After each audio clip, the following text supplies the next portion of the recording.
नमस्कार, बहुत स्वागत आप सभी का। जी मध्य प्रदेश छत्तीसगढ़ देख रहे हैं आप और आपके साथ मैं हूं कीर्ति दीक्षित। मध्य प्रदेश और छत्तीसगढ़ समेत 5 राज्यों में आज से बीजेपी ने अपनी विकसित भारत संकल्प यात्रा का आगाज कर दिया है। प्रधानमंत्री नरेंद्र मोदी ने वीडियो कॉन्फ्रेंसिंग के माध्यम से यात्रा की शुरुआत की और कार्यक्रम को संबोधित किया। साथ ही सरकार की जन कल्याणकारी योजनाओं के लाभार्थियों से भी बात की है।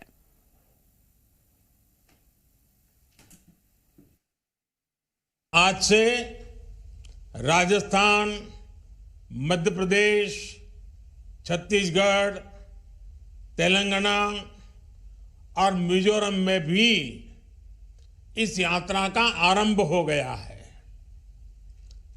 चुनाव आचार संहिता की वजह से इन राज्यों में अब तक ये यात्रा शुरू नहीं हो पाई थी।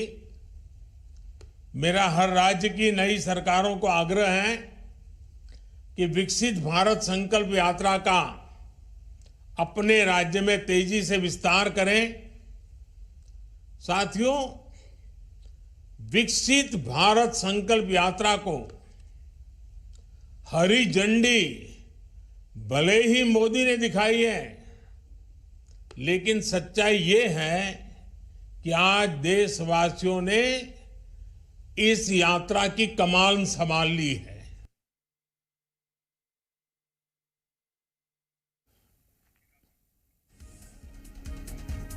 तो भारत संकल्प यात्रा का उद्देश्य आपको बता दें कि सुविधाओं के बारे में लोगों को जागरूक कराना है, योजनाओं का लाभ समयबद्ध तरीके से पहुंचाना, योजनाओं को लेकर लाभार्थियों के अनुभव साझा करना भी है। 26 जनवरी 2024 को समापन होगा। केंद्र सरकार की जनहितैषी योजनाएं लोगों तक पहुंचाना इसका उद्देश्य है। तो वहीं छत्तीसगढ़ के मुख्यमंत्री विष्णुदेव साय ने भी रायपुर में विकसित भारत संकल्प यात्रा को हरी झंडी दिखाई। 2014 में आदरणीय प्रधानमंत्री जी के मंत्रिमंडल में राज्य मंत्री के रूप में मुला काम करे के अवसर मिलिस और मैं साक्षियों वो पार्लियामेंट में पहला भाषण में बोले रहीस कि ये मोर सरकार गरीब मन के लिए समर्पित सरकार रही।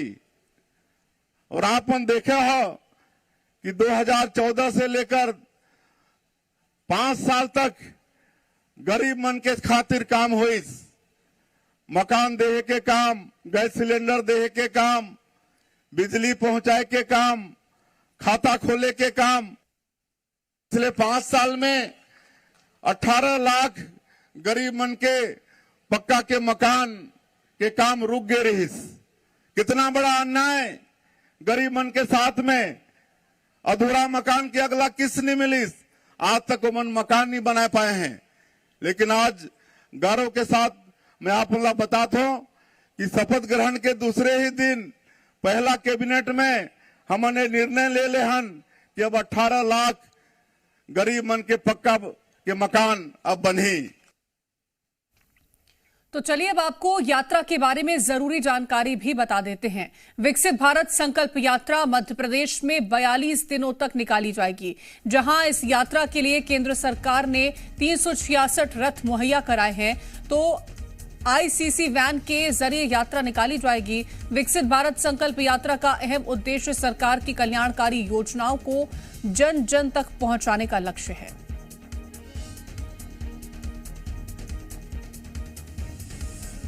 तो मध्य प्रदेश में भी ये विकसित भारत संकल्प यात्रा का आगाज हो गया है। आपको बता दें, यात्रा के लिए 366 रथ मुहैया कराए गए हैं। आईसीसी वैन के जरिए निकाली जाएगी यात्रा। तो आज शुभारंभ किया है।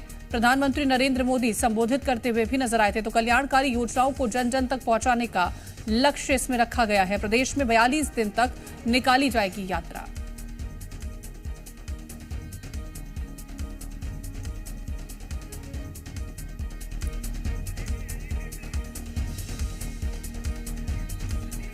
तो कल्याणकारी योजनाओं को जन जन तक पहुंचाने का लक्ष्य रखा गया है। आपको बता दें, प्रदेश में 42 दिन तक निकाली जाएगी यात्रा और लोगों तक योजनाओं को लेकर के जानकारी भी मुहैया कराई जाएगी। और ज्यादा जानकारी के साथ संवाददाता अजय दुबे भोपाल से जुड़ गए हैं। अजय, प्रधानमंत्री नरेंद्र मोदी संबोधित करते नजर आए थे, साथ ही विकसित भारत संकल्प यात्रा को लेकर के उन्होंने कहा कि जन जन तक की जो योजनाएं हैं उनकी जानकारी पहुंचाना उद्देश्य है। क्या पूरा अपडेट?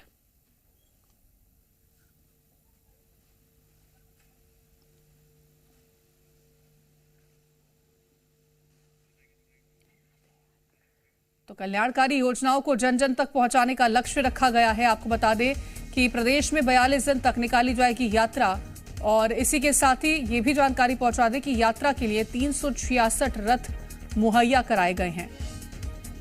तो आईसीसी वैन के जरिए यात्रा निकाली जाएगी और इसी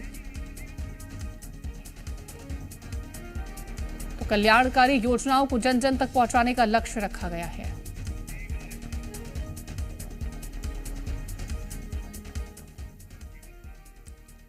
और अजय हमारे संवाददाता जुड़ गए। अजय, आपको आवाज मिल पा रही है? जी अजय, प्रधानमंत्री नरेंद्र मोदी अभी संबोधित करते नजर आए थे विकसित भारत संकल्प यात्रा को लेकर के। कितने दिन तक यात्रा रहने वाली है और मध्य प्रदेश में किस तरह से इसका क्रियान्वयन होगा?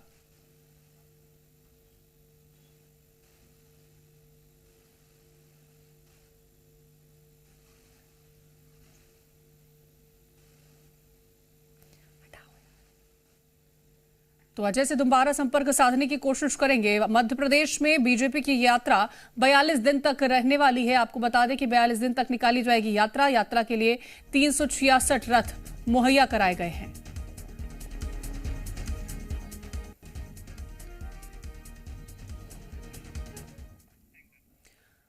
तो चलिए अब आपको बताते हैं कि छत्तीसगढ़ में यात्रा की क्या कुछ रूपरेखा रहने वाली है। छत्तीसगढ़ में 4 शहरी क्षेत्र से होकर गुजरेगी विकसित भारत संकल्प यात्रा, तो 70 ग्रामीण क्षेत्रों से होकर यात्रा गुजरेगी। वहीं कार्यक्रम स्थलों पर कैंप आयोजित किए जाएंगे और केंद्रीय योजनाओं के बारे में जनता को जानकारी भी दी जाएगी।